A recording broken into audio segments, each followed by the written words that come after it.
আমরা মানুষের বাসায় যে বর্তমানে আশ্রয় নিচ্ছি।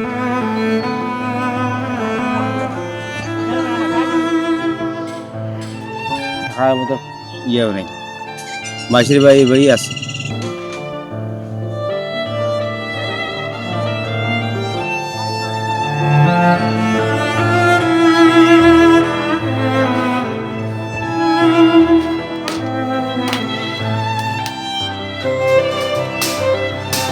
আমরা যে পানি খাবো সেই পরিস্থিতিটাও নাই, থাকবো বসবো সেই অবস্থাও নাই। আমরা মানুষের বাসায় যে বর্তমানে আশ্রয় নিচ্ছি, আর কয়দিন নেবো? আমরা দিন আনি দিন খাই।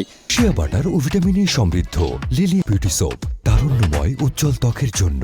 রিমার্ক। আমি সারা রাত অন্যর বাড়িতে ছিলাম, আমার ঘর দিয়ে ভাঙি গেছে। মনে করো আমার বিল্ডিং ভাঙি আমার ঘর পড়িয়ে আমার ঠ্যাংও ক্ষতি হয়ে যায়, যার ঠ্যাংও ক্ষতি হয়েছে, আমার ছেলেরও ঠ্যাং ক্ষতি হয়েছে, গরুরও ঠ্যাং ক্ষতি হয়েছে। এখন এই পর্যন্ত আমি মানুষের বাড়িতে আসি বর্তমানে আপাতত। সরজমিন তদন্ত করছি, করে দেখছি পাকা, আধা পাকা এবং কাঁচা বাড়ি সম্পূর্ণ বা আংশিক ক্ষতিগ্রস্ত কয়টি হয়েছে সেইগুলো সরজমিন তদন্ত করছি।